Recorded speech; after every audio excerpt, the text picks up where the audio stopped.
കൊനിച്ചോ മിനസാൻ നമ്മുടെ miss might മഹേദിന്റെ season 1ന്റെ episode 19ലേക്ക് എല്ലാവർക്കും സ്വാഗതം. ഗൈസ്, എല്ലാവരും എന്നോട് ക്ഷമിക്കുക. നിങ്ങൾ എല്ലാവരും ഈ ഒരു എപ്പിസോഡിന് വേണ്ടി കാത്തിരിക്കുമായിരുന്നു. അൺഫോർച്ചുനേറ്റ്ലി ഇന്നലെ എനിക്ക് ഒട്ടും പ്രതീക്ഷിക്കാതെ നമ്മുടെ ഐ നോബഡി എന്ന സിനിമയുടെ ടിക്കറ്റ് കിട്ടി. അതുകൊണ്ട് പടം കാണാൻ പോയതുകൊണ്ട് പിന്നെ ഒരു പണിയും നടന്നില്ല. ഞാൻ എഡിറ്റ് ചെയ്തിട്ടില്ലായിരുന്നു, റെക്കോർഡ് ചെയ്തിട്ടില്ലായിരുന്നു. അതുകൊണ്ടാണ് എനിക്ക് ഇന്നലെ ആ വീഡിയോ ഇടാൻ സാധിക്കാഞ്ഞത്. പിന്നെ ഇന്ന് നമ്മൾ 2 ചാപ്റ്റർ മാത്രമായിരിക്കും എക്സ്പ്ലെയിൻ ചെയ്യുന്നത്. അത് വേറൊന്നും കൊണ്ടല്ല, ഇന്ന് നമുക്ക് നാനോ മെഷീൻ്റെ എപ്പിസോഡും ചെയ്യാനുണ്ട്, അതേപോലെ തന്നെ വൺ പീസിൻ്റെ എപ്പിസോഡും ചെയ്യാനുണ്ട്. സോ നിങ്ങൾ കാര്യം മനസ്സിലാക്കി നിൽക്കുമെന്ന് ഞാൻ പ്രതീക്ഷിക്കുന്നു. എന്തായാലും നാളെ നമുക്ക് എന്തായാലും ഒരു 3-4 ചാപ്റ്ററിൻ്റെ വീഡിയോ ചെയ്തേക്കാം. അപ്പോൾ വീഡിയോ ഇഷ്ടപ്പെട്ട് കഴിഞ്ഞാൽ ലൈക്ക് ചെയ്ത് ഷെയർ ചെയ്ത് സപ്പോർട്ട് ചെയ്യാൻ മറക്കണ്ട. അതേപോലെ തന്നെ ഒരു പുതിയ മാൻഹോയുടെ എക്സ്പ്ലനേഷൻ നമ്മൾ സ്റ്റാർട്ട് ചെയ്തിട്ടുണ്ട്. അതിൻ്റെ ലിങ്ക് നമ്മുടെ സെക്കൻഡറി ചാനലിനകത്ത് കാണും. എന്തായാലും താഴെ ഡിസ്ക്രിപ്ഷൻ ബോക്സിൽ നോക്കിയാൽ മതി. ഇഷ്ടപ്പെട്ട് കഴിഞ്ഞാൽ ചെക്കൗട്ട് ചെയ്യും. ഒരു പുതിയ മാൻഹോ ആണ്, അത്ര ബിഗ് ഉള്ള മാൻഹോ ഒന്നുമല്ല, എങ്കിലും ചിലപ്പോൾ ഇഷ്ടപ്പെടാൻ ചാൻസ് ഉണ്ട്. അപ്പോൾ എന്തായാലും ചെക്കൗട്ട് ചെയ്തേക്ക്. അങ്ങനെ ഈ എപ്പിസോഡ് തുടങ്ങാൻ നേരത്ത് കൺഗ്രാജുലേഷൻസ് പറഞ്ഞുകൊണ്ട് നമ്മുടെ ജിയോങ്ങിന് അതെടുത്ത് എറിഞ്ഞു കൊടുത്തിട്ടുണ്ട്. Blue spirit thanks. പിന്നല്ല, പക്ഷേ ഇതൊന്നും തന്നെ നമ്മുടെ സ്കാർലറ്റിലെ ആ പയ്യന് ഇഷ്ടപ്പെടുന്നില്ലായിരുന്നു. അവന് നന്നായിട്ട് ദേഷ്യം വരികയും അവൻ ആ ദേഷ്യം കടിച്ചു പിടിച്ച് അവിടെ നിൽക്കുകയും ചെയ്യും. എന്തായാലും നിങ്ങൾ 80 പേർക്കും ഞാനിവിടെ കൺഗ്രാജുലേഷൻസ് പറയുകയാണ്. നിങ്ങൾ എല്ലാവരും സെക്കൻഡ് ട്രയൽ പാസ്സായി. അതിലുപരി നിങ്ങളുടെ കണ്ണിൽ ആ ഒരു കോൺഫിഡൻസും എനിക്ക് കാണാൻ സാധിക്കുന്നുണ്ട്. എന്തായാലും പേടിക്കണ്ട, ഇനി മുതൽ നിങ്ങളൊരു ഇന്റർമീഡിയറ്റ് ഉള്ള മാർഷൽ ആർട്ടിസ്റ്റ് ആയിരിക്കും. എന്ത് ഇന്റർമീഡിയറ്റ്സോ? അപ്പോ നമ്മൾ അത്രയും വലുതായോ? പക്ഷേ ഇപ്പൊ ഞാൻ പറയുന്നത് കേൾക്കൂ. അടുത്ത സെക്കൻഡ് എല്ലാവരും സൈലന്റ് ആയി. ഇനി ഞാൻ എക്സ്പ്ലെയിൻ ചെയ്യാൻ പോകുന്നത് തേർഡ് ട്രയലിന്റെ റൂൾസ് ആയിരിക്കും. അത് കേട്ടപ്പോൾ എല്ലാവരും ഞെട്ടി. The heaven earth 8 inscription formation, അതാണ് ആ ഫോർമറുള്ള ഫ്ലാഗ്സിൽ നിങ്ങൾ കണ്ട ആ ഒരു റിട്ടൺ ആയുള്ള സോർട്ട് ഫോർമേഷന്റെ പേര്. അതൊരു സോർട്ട് ഫോർമേഷൻ ആണ്. അത് ചേഞ്ച് ചെയ്യുന്നത് 8 ഡയഗ്രാംസ് യൂസ് ചെയ്തുകൊണ്ടാണ്. ആൻഡ് ഇത് ക്രിയേറ്റ് ചെയ്തത് നമ്മുടെ ഫോർമറുള്ള ഹെവൻ എർത്ത് അസോസിയേഷന്റെ ലീഡറാണ്. നിങ്ങൾക്ക് അറ്റ്ലീസ്റ്റ് 8 അല്ലെങ്കിൽ 32 പേരെങ്കിലും ഇത് ചെയ്യാനായിട്ട് ആവശ്യമുണ്ട്. സോ നിങ്ങൾക്ക് കാര്യം മനസ്സിലായി കാണുമെന്ന് വിശ്വസിക്കുന്നു. മൂന്നാമത്തെ ട്രയൽ എന്ന് പറയുന്നത് ഈ ഒരു കാര്യം, അതായത് ഈ ഒരു സോർട്ട് ഫോർമേഷൻ സക്സസ്ഫുള്ളി തന്നെ ക്യാരി ഔട്ട് ചെയ്യുന്ന ഒരു ഗ്രൂപ്പിനെ ആയിരിക്കും. പിന്നെ നിങ്ങളുടെ ഗ്രൂപ്പിന് ഒരു ലീഡേഴ്സ് ആവശ്യമുണ്ട്. ആ ഗ്രൂപ്പ് തോറ്റാലും ജയിച്ചാലും ആ ഒരു ലീഡർ ഓട്ടോമാറ്റിക്കലി പാസ് ആകുന്നതായിരിക്കും. ആൻഡ് അതുപോലെ തന്നെ നിങ്ങൾക്കിനി ഒരു ദിവസത്തെ റെസ്റ്റ് ലഭിക്കുന്നതായിരിക്കും. എല്ലാവരും അത് കേട്ടോണ്ടിരിക്കുവാണ്. പിന്നെ ഒരു കാര്യം പറയാനുള്ളത്, നിങ്ങൾ സൂക്ഷിച്ച് നിങ്ങളുടെ ഗ്രൂപ്പ് ലീഡറിനെ തിരഞ്ഞെടുക്കേണ്ടതാണ്. അതേപോലെ തന്നെ ഇനി ഇവിടെ പരസ്പരം കൊല്ലാൻ പാടില്ല. അല്ല, ഇതൊട്ടും നല്ലതല്ലല്ലോ. നമ്മളിപ്പോ പരസ്പരം കൊല്ലാതെ എങ്ങനെയാണ് ലീഡറിനെ തിരഞ്ഞെടുക്കുന്നത്? അത് മാത്രമല്ല, ഇതെന്തായാലും എന്തെങ്കിലും വള്ളി ഉണ്ടാക്കും. പിന്നെ ഒരു കാര്യം മറക്കണ്ട, ഞാൻ നിങ്ങളുടെ ഫോർബിഡൻ പാത്ത് ലോക്ക് അതിന്ന് അഴിച്ചു മാറ്റാൻ നിർദ്ദേശം കൊടുത്തിട്ടുണ്ട്. എന്റെ മോനെ, ഇപ്പോഴാണ് ഫ്രീ ആയെന്ന് പറഞ്ഞ് എല്ലാവരും സന്തോഷിക്കുന്നുണ്ട്.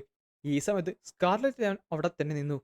ഫൈനലി മോക്ജിയോങ്, ഫൈനലി സമയമായിരിക്കുന്നു. നിനക്ക് ചിലപ്പോ എന്നെക്കാട്ടും നല്ലൊരു ടാലന്റ് കാണും, പക്ഷേ എൻ്റെ ഇന്റൽ എനർജിയുടെ മുമ്പിൽ നിനക്കൊന്നും ചെയ്യാൻ സാധിക്കത്തില്ല.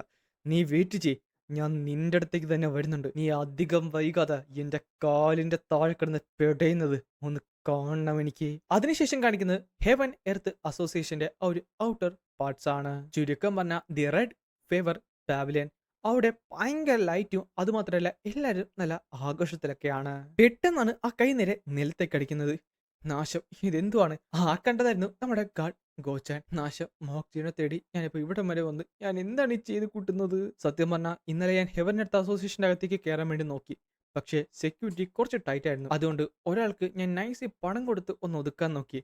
അപ്പോ നീ പറഞ്ഞു വരുന്നത് നിനക്ക് കല്യാണം കഴിക്കാൻ സമയമായി, നിനക്കൊരു നല്ല ഭർത്താവിനെ ഹെവൻ എർത്ത് അസോസിയേഷനിൽ നിന്ന് കണ്ടെത്തണമെന്നാണല്ലേ? അത് തന്നെ. നാശം. സംഭവം ഞാൻ ഞാൻ ഈ തന്നത് കുറഞ്ഞു പോയെങ്കിൽ പറഞ്ഞാൽ മതി കേട്ടോ. ഞാൻ ഇനിയും എന്തായാലും കുഴപ്പമില്ല, ഇത് മതി. പക്ഷെ എന്നോട് ക്ഷമിക്കണം, എനിക്കത് ചെയ്യാൻ സാധിക്കത്തില്ല. അങ്ങനെ ചെയ്താൽ ഞാൻ ഉറപ്പായിട്ടും മരിക്കും. അല്ല, അപ്പൊ പിന്നെ? പക്ഷെ ഞാൻ നിനക്ക് മറ്റൊരു മാർഗം പറഞ്ഞു തരാം. അത് നീ റെഡ് ഫേവർ പാവലിയനെ പറ്റി കേട്ടിട്ടുണ്ടോ? Red favour pavilion? അത് ഞാൻ അങ്ങനെയാണ് ഇവിടെ വന്ന് വീണത്. അത് സത്യം പറഞ്ഞ ഒരു എന്റർടൈൻമെന്റ് ഹൗസ് ആയിരുന്നു. ഈ ഹെവൻ എർത്ത് അസോസിയേഷനിലെ ഒത്തിരിയധികം പേര് അവിടേക്ക് വരാറുണ്ട്. നിന്റെ ലുക്സ് വെച്ച് ആരെങ്കിലും നിന്റെ പുറകെ വരും. അപ്പോ അവർ ചക്കിലാക്കിയ നിനക്ക് ഇതിനകത്ത് കയറി പറ്റാൻ പറ്റും. അങ്ങനെയാണ് ഞാൻ. ഈ സമയത്ത് ആ ഒരു റെഡ് ത്രെഡ് ഉണ്ടല്ലോ, അത് പതുക്കെ പതുക്കെ മായുന്നുണ്ടായിരുന്നു. അവനായിട്ട് നല്ല ടെൻഷൻ പോയി. നാശം, ഇനി എന്തായാലും പറഞ്ഞിട്ട് കാര്യമില്ല. വന്ന സ്ഥിതിക്ക് ഇനി എന്ത് വില കൊടുത്തോ അതിന്റെ അകത്തേക്ക് കയറാന്ന് പറഞ്ഞ് ആ മേക്കപ്പ് നമ്മുടെ ഗോച്ചാൻ ഇടുന്നുണ്ട്. അല്ല, നീ റെഡി ആയില്ലേ? അല്ല, അത് പിന്നെ എന്തിനാ ഇത്ര സമയം എടുക്കുന്ന? പെട്ടെന്ന് റെഡി ആയിക്കൂടെ? അല്ല, കുഴപ്പം നീ ഒന്ന് പെട്ടെന്ന് വന്നു കഴിഞ്ഞാൽ നിനക്ക് ആരെങ്കിലും നല്ല പയ്യന്മാരെ കിട്ടും കേട്ടോ. പിന്നെ നിന്റെ ലുക്ക് വെച്ച് എന്തായാലും നല്ല ചുള്ളനെ തന്നെ കിട്ടാൻ ചാൻസ് ഉണ്ട്. എൻ്റെ പൊന്നി, ഞാനിത് എന്തവസ്ഥയിലാണ് വന്ന് കേറിയിരിക്കുന്നത്. നാശം. ഹെവൻ എർത്ത് അസോസിയേഷനിലേക്ക് ഇടിച്ചൂത്തി കേറിയല്ല അങ്ങോട്ട്. പിന്നെ കാണിക്കുന്നത് നമ്മുടെ സ്കാർലറ്റിലെ ആ ഒരു പയ്യനാണ്. അവന്റെ ശരീരമൊക്കെ അവനൊന്ന് ഞെട്ടയൊക്കെ ഓടിക്കുവാണ്. അവന്റെ ശരീരത്തിന്റെ അന്ന് ആ ഒരു എനർജിയും റിലീസ് ആവുന്നുണ്ട്. യെസ്, ഇനി എന്തായാലും കാര്യങ്ങൾ മുന്നിലേക്ക് കടക്കാം. അവന്റെ ക്യൂയെ ആദ്യം കണ്ടപ്പോൾ ഞാൻ കംപ്ലീറ്റ്ലി ഫെൽറ്റ് ചെയ്തിരുന്നു. അത് ഫസ്റ്റ് റേറ്റ് ആയിരുന്നു. എന്തായാലും ഞാനൊരു ട്രൂ പീക്കിലാണ്. ചുരുക്കം പറഞ്ഞാൽ അവൻ എന്നെ ഒന്ന് തൊടാൻ പോലും പറ്റത്തില്ല. ചിലപ്പോൾ നിനക്ക് സ്പോർട്സ്മാൻഷിപ്പ് ടാലന്റ് ഉണ്ടായിരിക്കും, പക്ഷേ എൻ്റെ ഇന്റേണൽ എനർജി അത് നിന്നെക്കാട്ടും വേ സുപ്പീരിയർ ആണ്. ഇനി എനിക്ക് നിന്നെ ഒന്ന് കാണണം. നീ എന്തായാലും ഇപ്പൊ റെസ്റ്റ് ചെയ്യുമായിരിക്കുമെന്ന് എനിക്കറിയാം. അവിടെ വന്ന് ഞാൻ നിന്നെ ചവിട്ടി കൂട്ടാൻ പോകുവാണ്. അവനെ കൊല്ലാതിരുന്നാ മതി. അപ്പൊ പിന്നെ ഇതെനിക്ക് കിട്ടിയ ചാൻസ് എന്നും പറഞ്ഞ് അവനത് തുറന്നപ്പോഴാണ്, അല്ല, ജിയോങ് അവന്റെ തൊട്ട് മുമ്പിൽ നിപ്പുണ്ട്. അത് കൊള്ളാം. അപ്പോ നമ്മൾ രണ്ടുപേരും ചിന്തിച്ചത് ഒരേ കാര്യത്തിനെ പറ്റിയാണല്ലേ. ഇത് ശരിക്കും. അടുത്ത സെക്കൻഡ് അവന്റെ മുഖം പിടിച്ച് നേരെ വാതിലങ്ങോട്ട് അടച്ചു. പിന്നെ കാണുന്നത് അവനെ നേരെ ബാക്കിലേക്ക് ഉന്തി കൊണ്ടുപോകുന്നതാണ്. നഷ്ടം, ഇതൊട്ടും നല്ലതല്ല. പെട്ടെന്ന് അവന്റെ കയ്യിൽ കയറി അവൻ പിടിക്കുന്നുണ്ടെങ്കിലും ജിയോങ് ആ ഒരു എനർജി അബ്സോർവ് ചെയ്യാനായിട്ട് തുടങ്ങി. അല്ല, എന്റെ ക്യൂ ഡിസ്പേഴ്സ് ആകുവാണല്ലോ. ഇതെന്താണ്? ഞാൻ വിചാരിച്ചതിനെക്കാട്ടും നീ ശരിക്കും വീക്കറാണല്ലോ. എടാ നായെ. അടുത്ത നിമിഷം തന്നെ ജിയോങ് അവന്റെ മുഖത്ത് നോക്കി മൾട്ടിപ്പിൾ ഉള്ള അറ്റാക്കുകൾ ചെയ്യാനായിട്ട് തുടങ്ങി. നീ വിഷമിക്കണ്ട, നിർത്ത് നിർത്ത്. അപ്പോഴും ജിയോങ് കണ്ടിന്യൂസ്ലി പഞ്ച് ചെയ്തുകൊണ്ടിരിക്കുകയാണ്. നീ എത്ര വീക്കാണെങ്കിലും നിന്നെ ഞാൻ ഉറപ്പായിട്ടും എൻ്റെ ടീമിൽ ചേർക്കുന്നതാണ്.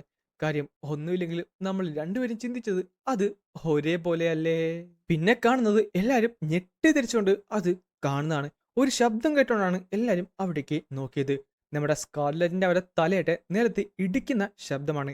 ജിയോങ് അവന്റെ കാലെ പിടിച്ചു വലിച്ചുകൊണ്ട് ആ സ്റ്റെപ്പിൽ നിന്ന് നിലത്തേക്ക് ഇറങ്ങുകയായിരുന്നു. അവന്റെ തലയിടിക്കുന്ന ശബ്ദമാണ് അവിടെ മുഴുവൻ കേട്ടത്. അല്ലടാ, അതാ സ്കാർലറ്റ് ഡെത്ത് വാലിയിൽ അവനല്ലേ? അവൻ ഇത്ര നിസ്സാരമായി തന്നെ? എനിക്ക് വിശ്വസിക്കാൻ പറ്റുന്നില്ല. ഇവിടുത്തെ ഒരു മെയിനുള്ള ഹൗസ് ഹോൾഡർ പയ്യനല്ലേ? പക്ഷേ ഇത് നാശം. അവൻ ശരിക്കും അപകടകാരിയാണ്.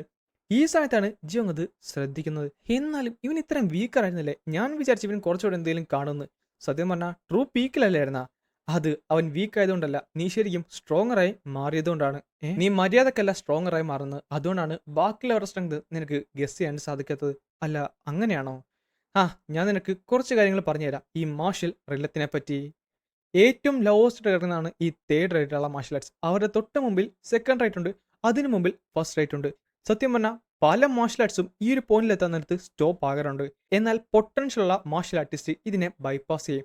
അവർ ചെന്ന് കയറുന്നത് പീക്ക് റിലത്തിലാണ്, അതും എയർലി പീക്കിലേക്ക്. പക്ഷേ ഈ പീക്ക് റിലം തന്നെ 3 തരത്തിലുണ്ട്: early peak, true peak and ultimate peak. അതിനെ പാസ് ചെയ്ത് കഴിഞ്ഞാൽ നീ ചെന്ന് കയറാൻ പോകുന്നത് സുപ്രീം പീക്കിലേക്കാണ്. മോക്സോട്ട് മാനറിലെ ആ ഒരു മാനർ മാസ്റ്റർ അല്ലേ, അവൻ ഏകദേശം സുപ്രീം പീക്കിലായിരുന്നു. എന്നാൽ ഈ ഒരു റിലത്തിലുള്ള എല്ലാവരും ഒരേ ലെവലല്ല, ഒരു ഹ്യൂജ് ഉള്ള ഗ്യാപ്പ് തന്നെയുണ്ട്. അതായത് ഈ സുപ്രീം പീക്കും എയർലി പീക്കും അൾട്ടിമേറ്റ് പീക്കിലുള്ള എല്ലാവരും തമ്മിൽ വലിയൊരു ഗ്യാപ്പ് തന്നെയുണ്ട്. ആ കിങ് ഓഫ് ബ്രില്യൻസും പിന്നെ കോപ്സ് ബ്ലാലിലെ ആ ഒരു ബ്ലഡ് മാസ്റ്ററും ഇല്ലേ, അവർ രണ്ടുപേരും അൾട്ടിമേറ്റ് ഉള്ള സുപ്രീം പീക്കിലാണ്. സത്യം പറഞ്ഞാൽ അതാണ് വൺ ഓഫ് ദി ബെസ്റ്റ് റിലം ഒരു മാർഷ്യൽ ആർട്ടിന് എത്തിച്ചേരാൻ പറ്റുന്നത്. ഓ, അതാണല്ലേ? അപ്പൊ അതിൽ കൂടുതൽ ഉണ്ട്, അതിൽ കൂടുതലുണ്ട്. അതിനാണ് എവല്യൂഷണറി റിലം എന്ന് പറയുന്നത്. മനുഷ്യന്റെ ലിമിറ്റ്സിനെ തന്നെ ബൈപ്പാസ് ചെയ്യുന്ന ഒരു റിലമാണ്. ആ റിലത്തിൽ എത്തിക്കഴിഞ്ഞാൽ ഒരാൾക്ക് കടലിനെ പർവ്വതത്തിനെ തന്നെ രണ്ടായിട്ട് വിഭജിക്കാൻ പറ്റും. അപ്പൊ അങ്ങനെയാണല്ലേ? ആ മൊട്ടത്തലങ്ങളുണ്ടല്ലോ, അവൻ സത്യം പറഞ്ഞാൽ ട്രൂ പീക്കിലാണ്, നീ അൾട്ടിമേറ്റ് പീക്കിലും. രണ്ടുപേരും പീക്കിലാണെങ്കിലും അതിന്റെ ഗ്യാപ്പ് ശരിക്കും ബിഗ് ഉള്ള ഒരു ഡിഫറൻസ് തന്നെയാണ്. അതുകൊണ്ടാണ് അവൻ ഇത്ര വീക്കായിട്ട് നിനക്ക് തോന്നിയത്. അല്ല ബ്ലൂ സ്പിരിറ്റ്, ഞാനൊന്ന് ചോദിക്കട്ടെ, അപ്പോ നീ ഏത് റിലത്തിലാണുള്ളത്? ഞാൻ ഏ ഞാനത് പറയുന്നില്ല. ഒരു ദിവസം നീ എന്തായാലും അത് തനിയെ മനസ്സിലാക്കിക്കോളും. അപ്പൊ നീ വീണ്ടും പാസ്റ്റിനെ പറ്റി മിണ്ടാതിരിക്കുവാണല്ലോ. ഹാ, എങ്കിൽ പിന്നെ ഇനി സംസാരിക്കാന്ന് പറഞ്ഞ് അവന് നിരച്ച കൂട്ടി ആ ഒരു റൂമിലോട്ട് അവൻ ഇട്ടു. ഇനി തുടങ്ങിയാലോ റിക്രൂട്ട്മെന്റ്. പിന്നെ കാണുന്നത് ബോധമില്ലാതെ അവൻ കിടക്കുന്നതാണ്. ജിയോങ് അവനെ വിളിക്കുകയും ചെയ്യും. പെട്ടെന്നാണ് അവൻ ഞെട്ടി എണീറ്റത്. അവൻ കണ്ടപ്പോൾ തന്നെ ഒന്ന് അത്ഭുതപ്പെട്ടു പോയി. നീ എഴുന്നേറ്റോ? നായേ, നീയോ? നിനക്ക് എത്ര ധൈര്യം കൊണ്ടിട്ടാണ് ആ ഒരു എനർജി ഡിസിപ്പേറ്റിംഗ് പോയിസൺ യൂസ് ചെയ്തത്? ഒരു വിഡ്ഢിനെ പോലെ. Energy dissipating പോയിസണോ? ആ സമയത്ത് ബ്ലൂ സ്പിരിറ്റ് പറയും ചെയ്യും, അതെ, അതൊരു പോയിസൺ ആണ്. സത്യം പറഞ്ഞാൽ നിന്റെ ക്യൂയും ഏകദേശം അതുപോലെയാണ് വർക്ക് ചെയ്യുന്നത്. അങ്ങനെ ഒരു പോയിസൺ ഉണ്ടല്ലേ? അത് ശരിക്കും ഇൻട്രസ്റ്റിംഗ് ആയിട്ടുണ്ടല്ലോ. നീ വെറുതെ പൊട്ടം കളിക്കല്ലേ. എനിക്കറിയാം നീ എൻ്റെ ഇന്റർണൽ എനർജി അങ്ങനെയാണ് കംപ്ലീറ്റ് ബൈപ്പാസ് ചെയ്തതെന്ന്. അതൊന്നും എനിക്ക് പറഞ്ഞൂടാ. പക്ഷേ ഞാൻ പറഞ്ഞതിനെ പറ്റി നീ ചിന്തിച്ചോ? എന്ത്? അപ്പോഴാണ് അവൻ അത് ഓർത്തത്. നീ ഇത്ര വീക്കാണെങ്കിലും ഞാൻ നിന്നെ എൻ്റെ ടീമിൽ കയറ്റാൻ തയ്യാറാണ്. ആ, നാശം. നാശം. ഞാൻ സത്യം പറഞ്ഞാൽ ഇപ്പോഴാണ് മനസ്സിലാക്കിയത് ഇവൻ എത്രത്തോളം അപകടകാരിയാണെന്ന്. ഇവനുമായിട്ട് കൂടിച്ചേരാൻ എനിക്ക് ഒട്ടും തന്നെ താല്പര്യമില്ല. എൻ്റെ ഈഗോ ഒട്ടും സമ്മതിക്കുന്നില്ല. പക്ഷേ എനിക്ക് അഡ്മിറ്റ് ചെയ്യാതിരിക്കാൻ പറ്റത്തില്ല. ഇവൻ എന്നെക്കാട്ടും സ്ട്രോങ്ങറാണ്. എന്നാൽ പോയി ചാകടാ. ഏ നിന്റെ ടീമിൽ ചേരുന്നതിനെക്കാട്ടും നല്ലത് ചത്ത് തൊലയുന്നതാണ്. ഞാൻ ഒരിക്കലും നിന്റെ കീഴിൽ വരത്തില്ല. ഓ, അങ്ങനെയാണോ? അത് ശരിക്കും ഡിറ്റർമിനേഷനാണ്. നാശം. ഇവനെന്നെ ശരിക്കും അല്ല, ഞാനോർത്ത് നീ ഒരു ടീമിൽ കയറുമെന്നാണ്. അതെന്തായാലും നല്ലൊരു കാര്യമായിരുന്നല്ലോ. ഹ്, ഞാൻ പോകുവാണെന്ന് പറഞ്ഞ് അവൻ നേരെ പോകാനിട്ട് പോയി. നാശം. ഈ നാളുടെ കൂടെ ഒരു റൂമിൽ നിൽക്കുന്നത് തന്നെ എനിക്ക് ഒട്ടും തന്നെ ഇഷ്ടപ്പെടുന്നില്ല. പെട്ടെന്നാണ് അവൻ എൻ്റെ മുതുകത്ത് കയറി പിടിച്ചത്. അല്ല, നീ ഇത് എങ്ങോട്ട് പോകുന്നു? നീ എൻ്റെ ഓഫർ റിജക്ട് ചെയ്ത് കഴിഞ്ഞാൽ ഞാൻ നിന്നെ അങ്ങോട്ട് ചുമ്മാ വിടുമെന്ന് വിചാരിച്ച എന്ത്? പക്ഷെ നിനക്കറിയാലോ, പരസ്പരം ഇവിടെ കൊല്ലാൻ സാധിക്കത്തില്ല. പരസ്പരം ഇവിടെ കൊല്ലണ്ട, അതിനാര് പറഞ്ഞു?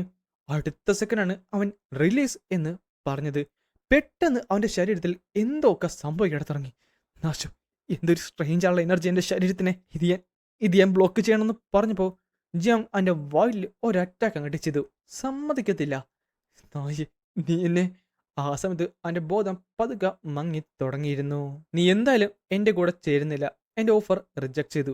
അപ്പോൾ പിന്നെ എനിക്ക് നിന്റെ ശരീരം മാത്രം മതി.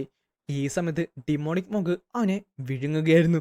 നാശം. നീ വേറെ ഒരു നായാണെന്ന് കിടന്ന് കാണുന്നുണ്ടെങ്കിലും ജിയോങ് അതെല്ലാം കേട്ട് അവിടെ ചിരിച്ചുകൊണ്ട് നിൽക്കുകയാണ്. പെട്ടെന്നാണ് അവൻ ഞെട്ടി ഒരു സൈഡിലേക്ക് നോക്കിയത്. അതാ ഡോറിന്റെ നേരെയായിരുന്നു. ആരാണത്? മോഹ ഹൗസിലെ മോഹറാങ്. മോഹ ഹൗസോ? അതവളല്ലേ? ഈ സമയത്ത് നമ്മുടെ ഡിമോണിക് മോങ്ക് ഏകദേശം അവനെ കഴിച്ചു കഴിഞ്ഞിരുന്നു. അവന്റെ ശരീരം ഡിമോണിക് മോങ്ങിന്റെ കയ്യിലേക്ക് മാറി. അതിനുശേഷം അവന്റെ ശരീരമൊക്കെ ഒന്ന് അഡ്ജസ്റ്റ്മെന്റ് ചെയ്ത് കംപ്ലീറ്റ്ലി അവന്റെ കയ്യിലേക്ക് എത്തിച്ചു. എന്നിട്ട് തലയാട്ടുകയും ചെയ്തു. ബാ, അകത്തേക്ക് വാ. അങ്ങനെ അവൾ നേരെ അകത്തേക്ക് കയറി. അകത്ത് കയറിയപ്പോൾ തന്നെ അവളൊന്ന് ഞെട്ടി. അല്ല, അവൻ എൻ്റെ കൂടെ കയറണമെന്ന് പറഞ്ഞു, എൻ്റെ ടീമിൽ ചേരണമെന്ന്. അതുകൊണ്ടാണ്. അല്ല, അവൻ അവൻ ഡിഫറൻ്റ് ആണ്. അതെന്തായാലും യോങ്ക അല്ല, അതെനിക്ക് ഉറപ്പാണ്. അത് പറഞ്ഞപ്പോഴാണ് പെട്ടെന്ന് അവൻ ശരിക്കും ഞെട്ടിത്തെറിച്ച് പോയത്. ശരിയാണ്, പറഞ്ഞത് വെച്ച് നോക്കാൻ നേരത്തെ ഇവൾക്കവരെ ആ ടൈമിൽ ജിയോങ് ഒന്ന് ചിരിക്കാൻ തുടങ്ങി. അവൻ ചിരിച്ചപ്പോൾ തന്നെ അവൾക്കത് സെൻസ് ചെയ്യാനും പറ്റി. അടുത്ത സെക്കൻഡ് ഫൈറ്റിംഗ് സ്റ്റാൻസിലേക്ക് അവൾ മാറി ജിയോങ്ങിനെ അറ്റാക്ക് ചെയ്തിട്ട് പ്രിപ്പയർ ചെയ്തു. എനിക്ക് തോന്നിയായിരുന്നു നിനക്കപ്പോൾ അവരെ കാണാൻ സാധിക്കുമല്ലേ. അതിനുശേഷം ഒരു മന്ത്രം ജപിച്ചുകൊണ്ട് നമ്മുടെ സോഹനെ റിലീസ് ചെയ്തുകൊണ്ടാണ് ഈ ഒരു എപ്പിസോഡ് ഞാനിവിടെ അവസാനിപ്പിക്കുന്നത്.